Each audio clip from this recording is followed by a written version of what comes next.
Малика Абджалбекова – младший ребенок в семье. Они живут в селе Коккашат Таласского района. За отличную учебу и примерное поведение Малика получила приглашение на президентскую елку. С мероприятия девочка вернулась воодушевленной на новые достижения.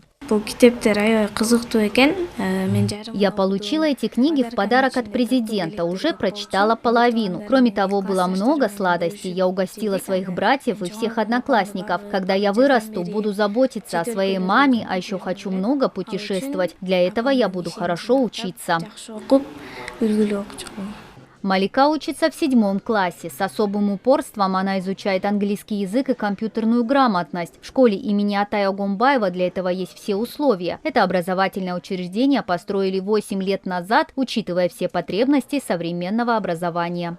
В будущем я хочу стать учителем. Для этого я должна иметь хорошие знания и широкий кругозор. Среди оценок у меня 4 и 5, но я буду стараться еще больше. Тем более у нас хорошая школа. У Малики 4 старших брата. Из родителей только мама. В школе радуются успехам Малики. По словам классного руководителя, она отличается инициативностью и трудолюбием. Девочка очень уравновешенная, в хороших отношениях со всеми одноклассниками, изучает английский язык и хочет стать учителем. Я как педагог поддерживала и буду поддерживать все ее старания, чтобы она сумела достичь поставленных целей.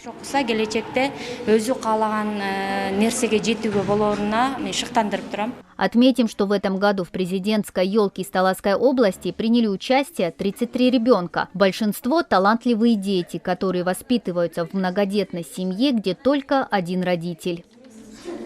Мадина Низамова, Кайнар Урмонов и Ният Эргешева, Ильтер, Таласская область.